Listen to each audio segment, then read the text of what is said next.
So here goes. Good afternoon, everybody, and welcome to the Museum of Art's virtual gallery talk with Shaina Gates. I want to give a warm welcome to Shaina and give a big thank you to our sponsor, the New Hampshire Charitable Foundation. I'm Sarah Claflin, the Education and Communications Manager for the museum, and I will be the moderator for today's talk. I just want to run through the format so that everybody knows what to expect. First of all, please, everybody should mute yourself while we're in session. And also, I just want to let everybody know that this will be recorded and the link will be available later on today for you or to anybody who hasn't been able to join us. The format for the talk will be as follows. I will begin with a brief introduction, and then I'm going to hand it over to Shaina. She will present her PowerPoint presentation, which touches on her studio practice and the work on view at the museum. Following that, we'll open it up to questions and answers. Please use the chat section to type in your questions and I'll ask them to Shaina. And today's talk is going to end by 1 p.m. today. So let's begin. Shaina Gates lives and works in Exeter, New Hampshire. She received her BFA in painting from RISD, her MA from the School of Visual Arts, and her MFA from the University of Pennsylvania. Her studio practice is mainly based in painting and drawing, along with some experimental writing and three-dimensional work. Shaina was the finalist for the Piscataqua Regional Artist Advancement Grant in 2019, and she also works as an adjunct instructor teaching courses in drawing and contemporary art. Her work has been exhibited in solo and group shows throughout New Hampshire, Cape Cod, New York, Philadelphia, and Los Angeles. So without further ado, I'd like to turn it over to Shaina. Thank you very much, Sarah, for introducing me. So my talk is going to take about 15 or 20 minutes. I'm going to try to stay on time. If you have questions about my process or materials, or if you need me to explain something in more depth later on, I am excited to have a conversation about all of what I'm about to share. So this talk is going to go through the work that led up to the work that's in the show at the UNH Museum of Art, and then I'll take you through from there through the work that I'm doing currently. So if you haven't seen the show at the museum, which is up until November 20th, there's some images here to show there's two large graphite drawings that you can see there on the left, and then there's a smaller watercolor painting. Thank you to the fellowship student. I believe I'm told that it was Joey who took those, so thanks for sending me that. I have not seen the show up myself because I have not yet taken a COVID negative test. Well, any COVID test, just like, right, needs to be negative to go.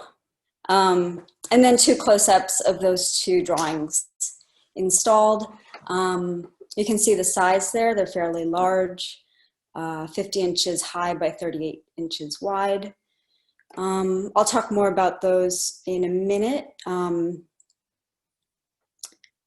There's a quote from well, not my favorite book, but a book called Flatland. It's a really short little novel.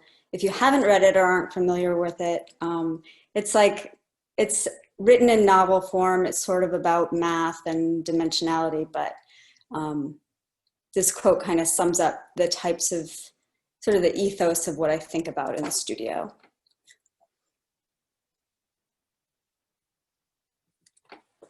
So going back a couple of years, I'm going to show you a couple of older paintings.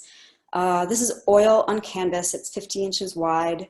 So it's this trompe-l'oeil style painting of, you can see these photocopied images taped up and arranged. The images are of photographs taken at an angle, of cut up and collaged and layered drawings. So sort of this interest in the transfer of images across different materials and then the materiality of paper itself, sort of all gestating there in that painting. And then here's another one from that time period also. It's a much smaller painting, 10 by 8, of two cyanotypes, a positive and a negative, that were printed from an image of a Thomas Cole painting. I think it's a painting of Lake Winnipesaukee, so little New Hampshire reference there. So in this one, there's the clue to future work that has to do with the reference to photography, the cyanotype itself, the materiality of the paper there again, the symmetry, the reflection, the duplication of images. I started painting, so this is still that same year, 2016. I started painting unfolded origami forms. So I was interested in the way that the crease pattern is a record of the paper's former state. And I was also interested in sort of systematizing my process more and more. So from the first step, which is making this origami form, I'm already following a sequential kind of process. Like the instructions determine what that form is going to be, and then unfolding it, the crease pattern is just revealed to me as the subject. So it was a way to kind of get rid of the representational image, but still make a representational image in the end. And I paint and draw from photographs. So if that helps kind of encapsulate my process, or any questions you have about it, you can kind of hold that in your mind. But so here you're seeing two different paintings at two different scales, painted from the same photograph. So sort of going back to this idea of duplication and this slow transfer and reproducibility, sort of all built in there as interests.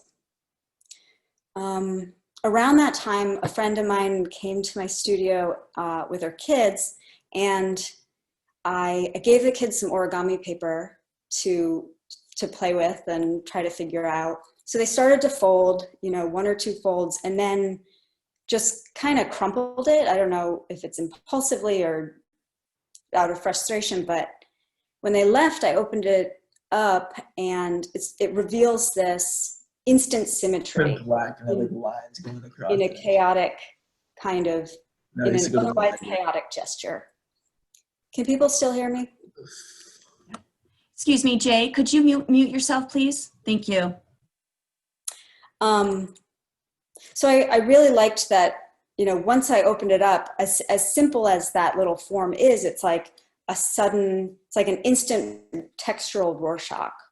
And I had a series of those that were all titled Fossil, just sort of to analogize the fossil as this imprinted record. I started doing research into different like topological ideas about the way paper folds and creases, and the relationship of those folds across the plane of the paper.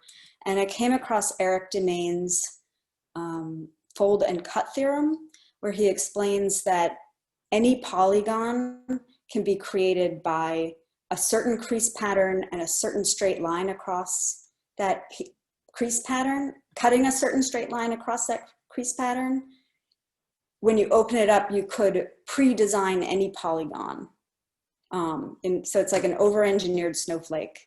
So I sidestepped all that engineering part and just crumpled the paper and made the straight cut. And I got images like this, where there's lots of little, I don't know, can you see my cursor? Yes. So there's like all these little symmetries that start to break, but then, they come back around. And anyway, I found that fascinating. So I was making images of those. Here, another study that I was interested in was this group of scientists wrote about the fractal topology of hand crumpled paper. So they were crumpling paper into solid forms, and then looking at the relationship of the exposed or outer surfaces to the interior surfaces of those crumpled balls. So again, like bastardizing that model and sort of just abstracting the bits that I could understand from that research, I made these models based on, so I crumpled the paper, folded it completely flat, like with a rolling pin, spray painted both sides of the paper, open it up, and this is a colored pencil drawing of a photograph of that spray painted model, where the orange is what would have been spray painted. And then these watercolors are, the models are produced the same way, but obviously this is watercolor. So the titles for these watercolor papers are just lifted quotes from Mark Nerink's research, who he has a model for the organization of matter and energy that is like an origami form that sort of has these clusters of folds and longer stream kind of folds that, anyway, sort of relate to all this topology stuff. But anyway, so that's where I'm getting those titles. This is the one, sorry, I went through that a little fast. This is the one that's in that Christina chose for the show.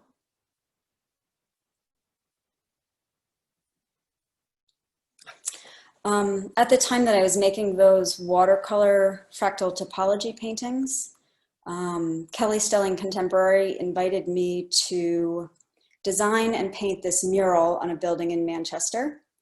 So the way I did that was I combined the fold and cut theorem with the fractal topology theorem and made a paper model of the building, crumpled it up, spray painted one side one color, the other side another color, and made the straight cut across it. So that's how I got the purple and the red were the two spray painted sides, and this ochre line was where the cut was across the model. So inside of that building, Kelly Stelling Contemporary also hosted this solo show of the work that I was making around that time. So you can see this drawing in the center and the one on the left here, the two that are in the Museum of Art at UNH now. There's that third one on the right, a little obscured by the reflections. Another view sort of going further into the show. To explain about this drawing and if you go to the show at UNH, you'll see it a little bit better, but there's this spray painted broken mark across the drawing.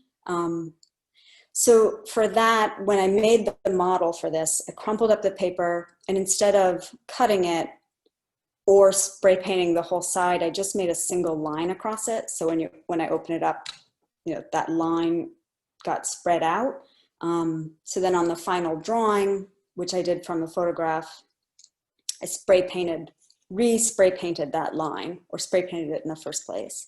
So it sort of loops back around and relates to the spray painted fractal topology models for these origami paintings. Or sorry, watercolor paintings of, they're not origami.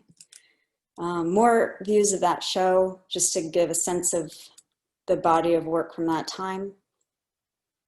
There were two text drawings in the show. You can see there my favorite quote. And then this was the last, this was also in the show, but this is the last of those large drawings in that series. And it sort of led me toward this transitional work that I kind of, had to work through to get to where I'm at now. But I got interested in the idea of tessellation from Mark Nerink's research, but also from was really interested in this sort of these big flat parts of the paper kind of coming forward, and a lot of the crunching and twisting happening behind all that. So normally a paper folded tessellation will look more geometric and mosaic-like with all these twist folds behind it. But instead of that, I of course just crumpled. And I started using a scanner to take my photographs to paint from instead of the camera because, well, first of all, because my models were small enough that I could put it in my scanner, but also that I got interested in this like hyper flatness of that image, that the depth of field is super shallow. Seemed to relate to everything that I was thinking about. And in these two grid paintings, the graph paper replaces the photograph of the leaves it made more sense in terms of like the geometry and the Euclidean space that a lot of the research that I'm lifting from deals with. So this is a much larger watercolor painting. I started using this marbleization, or like the marbleized image, as another way to get an abstract incidental image onto the paper. So avoiding using like the photograph of the oak leaves, here I can get, the marbleization is like, I can get this singular image that's not composed or like aesthetically sort of manipulated. Another one there. So the marbleized paper, crumpled, scanned, and then this is graphite. I wanted to figure out a way to get the marbleized areas to print onto the crushed paper rather than crumpling the paper afterwards. So I figured out that I could use cyanotype to do that. So I crumpled up the paper, used a piece of marbleized acetate as a negative on top of the cyanotype paper and exposed it while it was crumpled, developed it, and it reveals these sort of, the big white chunks are the parts of the folded paper that was tucked inside, and then the marbleized image kind of repeats and is symmetrical from the two sides of the folding. Just to explain what a cyanotype is real quick, I think a lot of people probably know, but it's a, if you did a nature print when you were a kid, like keys and buttons and flowers and stuff, you get this little blue image. That's exactly the same thing. I'm just doing it with the chemicals on paper in the first place rather than the little kit of nature print paper. It's also the same thing as a blueprint, which is the original photocopy. So I feel like the marbleization wasn't really going anywhere or getting traction. It could come back, but but the cyanotype itself was super interesting because now I had this sensitive surface that could record the image of its own texture or its own three-dimensionality as an image, without the extra step of the transfer. So I liked that, the material can embody its own history, which,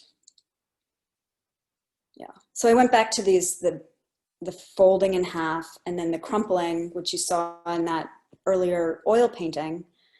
So I'm getting these, again, this Rorschach of, instead of the ink blot, like this silhouette, I'm getting a whole textural effect. This one just has two folds instead of one. As these got larger, the process gets much more physical. So like if I start crumpling this bigger paper, all this tension starts to get created across the plane of the paper. So I'm kind of working collaboratively with the physics of the paper in order to kind of tuck and compress and let other areas relax in order to get the whole thing folded flat. And then I open it up and expose, tilt it toward the sun, expose it, and then develop it all in water.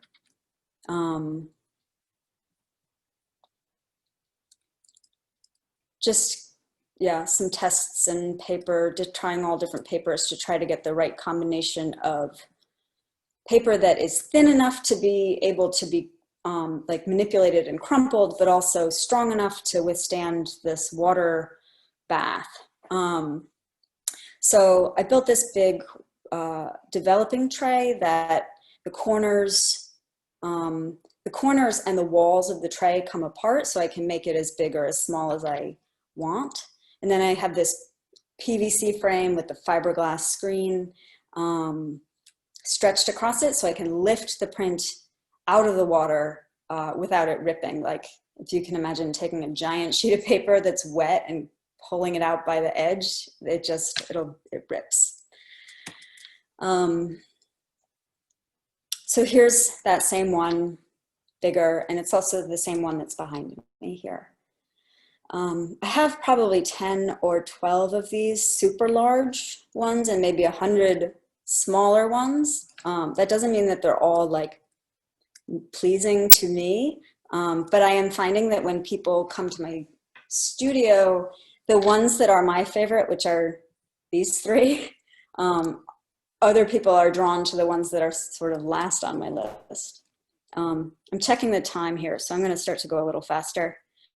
So these are also cyanotypes. They're made, they're exposed while they're still crumpled rather than exposed like open and texturally. One side is exposed longer than the other to get a dark pigment, a much darker pigment, and then that sort of medium pigment to come out. If people have more questions about cyanotype, I can explain how that works a little bit, maybe in the discussion time. Here's one on fabric. The fabric I'm excited about because I can start to make these super large because the fabric is just can stand up to much more of the agitating bath water process. Just to relate it back to the fractal topology, you can see the relationship between the two there. It's just a different media and process, but similar underpinnings. Related to the origami as well, just the crease as a record of a former dimensional format. And then this last set of work. So the cyanotypes and these Lumen prints, I'm doing them at the same time. They're part of the same like studio practice right now. So a Lumen print is, they're also sometimes called photogenic drawings. It's a piece of black and white darkroom paper that gets, rather than exposing it with an enlarger and going through the regular darkroom process, they're exposed outdoors in the sunlight and then fixed just in the fixer bath. So there's some in my studio ready to go. On the left, no color yet. And then on the right, you see all these different colors depending on the different formula for the paper.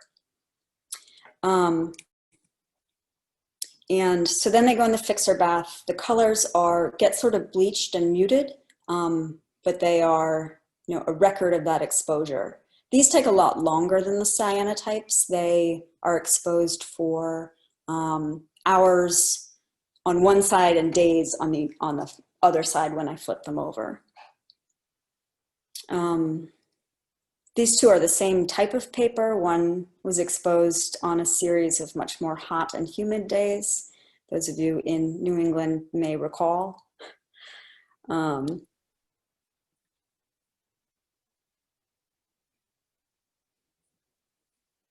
This is paper that is just sort of student grade paper, but I really like it because I can afford to make it much larger. And for my purposes, the fact that it's student grade is not a problem. I'm not trying to make perfectly crisp black and white enlargements. So just the range of colors that I've got. And I'm also making these Lumen prints on black and white film. So this way I get a transparency. You can see maybe a little better there. that it is transparent. This is large format black and white film, but people do it also on regular 35 millimeter. Some glamour shots. It's very, so these film objects are very beautiful themselves, but I'm also using them now as negatives to produce cyanotype positive prints. So you can see one being exposed on the left, cyanotype positives on the right. And then here are two more. So this is as of last week. Still figuring out what is the best paper for this, what's the best exposure time for this, all that kind of thing. But very excited about those. Yeah, so wrapping back around to current work at UNH and its relationship to the work that I'm doing now. Yeah, sort of embodying the former state of the paper rather than transferring it. I'm not sure how painting and drawing are going to work back into this, but I know they will, because that's sort of, I think it's built in that I eventually will just feel compelled to draw and paint again. Current studio, so you can see sort of all this, the cyanotypes and the Lumen prints together. If you need to read that quote again. References that I made, and a lot of thanks to the New Hampshire Charitable Foundation, the Regional Arts Advancement Grant Committee. Thank you to the Museum of Art, especially Sarah and Laura and Christina who curated the show, and congratulations to Victoria and Mary as well. And this is where you can find me. So if you have questions or anything you want me to explain anymore, I'm ready and yeah, happy to get started on that. Great. Thank you, Shaina. I have some questions already in the chat bar. If anybody else is interested, please just start typing, and I'll pass those along to her, and she can answer them as we go along. Marilyn Hoffman, one of our board of advisors, is asked, it's unusual to see an artist be so into math and science. Were you always interested in that as a young person, or is that something that as you got older, you gravitated to? Yeah, I really loved math in high school. I felt like, like that homework was so satisfying to know when I had the right answer and when I was done. And like, I think with my current work, also obviously the interest relates to how I am making the images, but this sort of being able to make images where the final result is just the last step in the process rather than some kind of wiggly aesthetic subjective thing. I guess I'm sort of getting off track there, but the answer is yes, I've always really been interested in math and science, but at RISD there's no math, at least not in the painting program. So yeah, I kind of left it behind for a while and became, yeah. So it's always been an interest, but now I don't understand the mechanics of it totally, but like I really like to skim off the theoretical pieces and the different models from other people's studies, if that answers the question. I have another question actually from Joey, our fellowship student. Is your work a one and done deal, or is it like block printing where you can go back and try a different color or exposure time, etc.? That's an interesting question.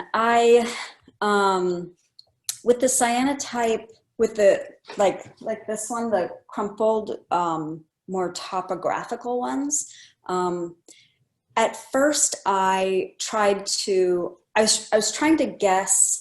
So I'd crumple the thing and open it up, and I could see the sort of the creases, but I couldn't see yet how it would expose and how all the shadows would work. because I'm working in very dim light until it is brought outside to expose.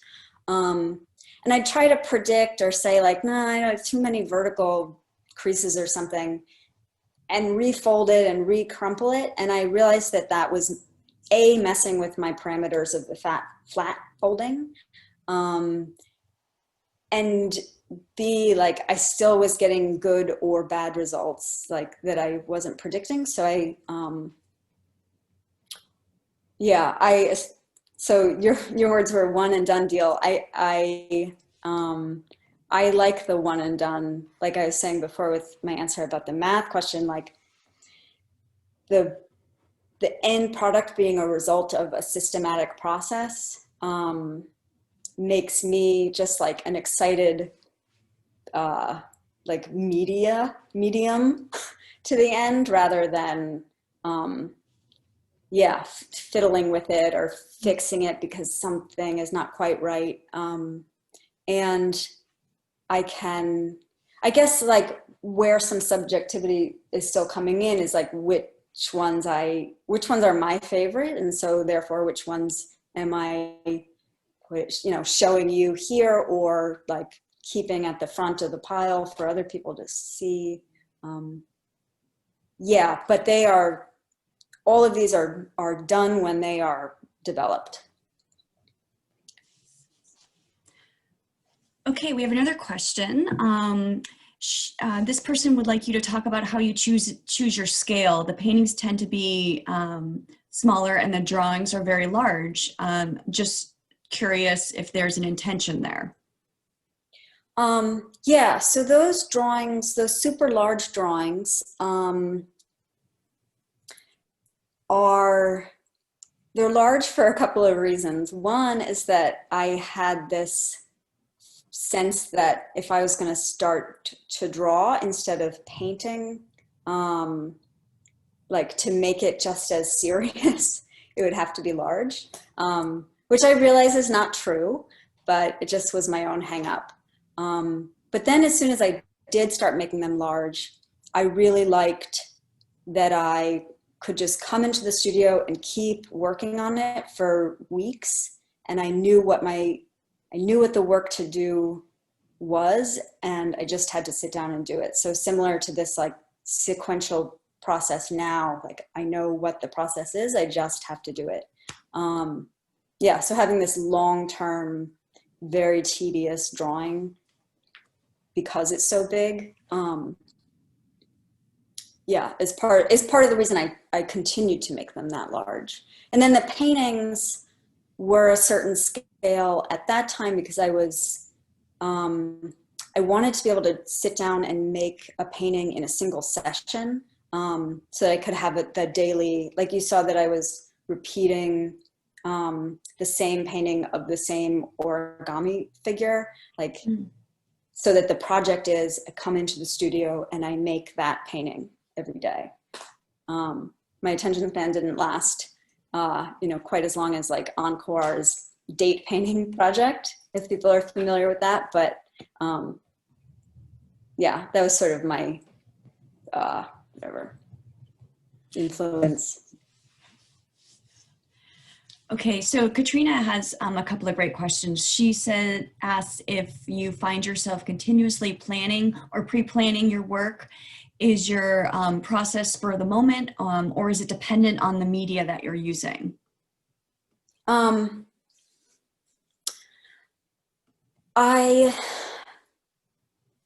guess there's a lot of ways to answer that question. I'm looking right now, I'm looking into like materials and what other people are sort of like trying to unravel. All this like alternative photography stuff is still fairly new to me. So in that way, I'm kind of like mentally imagining as a kind of planning, or imagining like how things would work with folding versus like using negatives or plants or, whatever the examples are of other people doing these processes. But then, so like on a day-to-day basis, maybe this isn't quite the question, but my answer about like, how do I decide what to do, and like, is it on a whim? So these kinds of cyanotypes need, they need a super crisp, sunny day, no clouds, so that I can get like a really accurate exposure time. And that the shadows are all like very clear on the creases, but then the lumen prints can be out on cloudy days. It can be out for multiple days or an hour or 4 hours, like, and that all affects the color, but I can be like, that's a good one for sort of an unpredictable weather day. And then the other cyanotypes, these, those need sun, but it also, again, doesn't really need to be sunny. Like, I mean, it doesn't need to be like crisp, clear blue sky sunny. Yeah, so I guess the answer is it depends on the weather. I have another question. Our fellowship students are just typing right in, which I'm so proud of. Were there any specific artists you look at for inspiration when developing your ideas? How were you inspired to start painting the subjects you choose? Some artists that come to mind immediately that I pay attention to a lot are, there's Taube Auerbach, which I can spell if you want me to, but I think if you just start typing in her name, Taubau, it'll fill it in, like she's important enough that Google will know. But yeah, she does a lot of sort of experimental media, and I think my work doesn't necessarily overlap in terms of aesthetic very much, but I think in terms of the interest in like dimensionality versus non-dimensionality. And then Walid Beshti is really interesting to me right now. He uses a lot of like alternative darkroom processes. Yeah, and then there's like Via Silman's graphite drawings have always been very, and since I've been aware of her, sort of since I was a teenager, have been very important to me. Yeah, I mean, I have a long list on my whiteboard, but I think those are like maybe the trifecta right now. And then I forget the other part of the question, but. How were you inspired to start paintings with the subjects that you choose? I think you. Oh, well, yeah. So it was sort of a progression. You know, I could go back further to get to those first few works that I showed, like these, you know, I can go back further than that, but I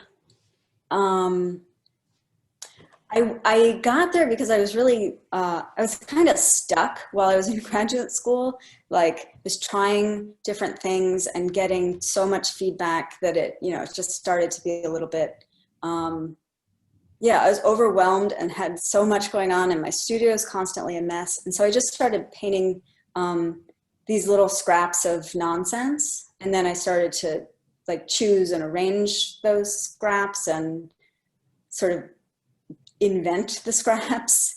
Like once they came into focus, then they're not scraps anymore. Now I know what, you know, it's like they become purposeful. But I think it's just sort of a long progression that ended up there. Yeah, but I think via Silman's influence for the drawings, for those original drawings and paintings, like just the realism, the trompe l'oeil used in a more contemporary kind of way. Yeah. I don't know. You're doing great. You're doing great. You're doing great. I have another question. Your cyanotypes seem much quicker than obviously your large hand-drawn work. Did COVID play a lot into this, or are you looking for more instant gratification, or how does that process work for you? I wasn't looking for more instant gratification, but they definitely offer that.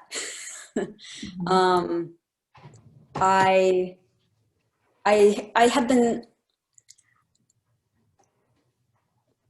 I'm sorry, it's taking me a second to answer. So I think being stuck at home, as we all were or still are, I couldn't run out and get a new supply every time I had a new idea, or I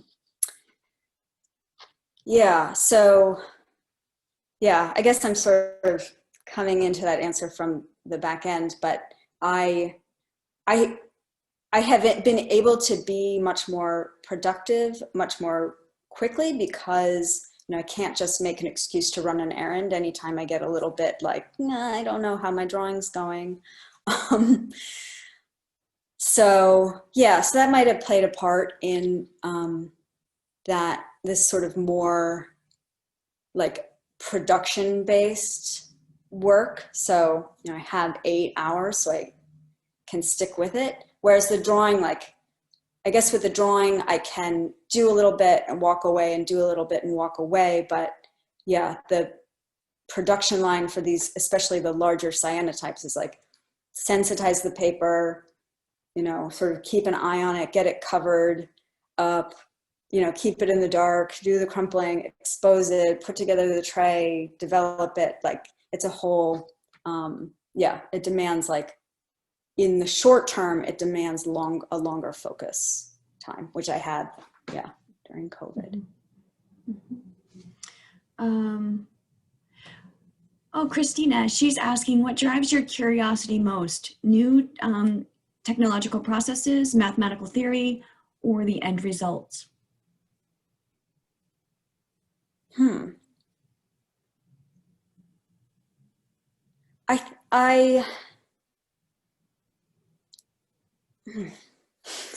I think that the end result and a little bit of the theory are, the end result is what I'm kind of racing toward, or excited to get out of the work, because especially with these prints, because it is also a surprise to me somewhat, but then the theory, before I begin the work, that sort of drives the ideas, I think, or drives the well, what's the next little twist on this? So the theory and math stuff sort of drives new ideas for it. As far as new technologies or new materials,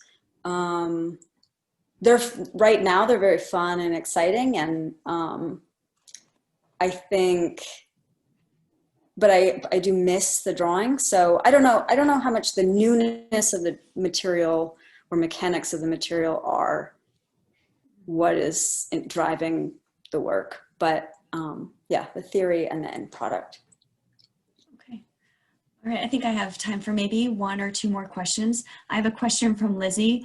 What proportion of your practice is thinking or conceptualizing in relation to the physical process of the production work?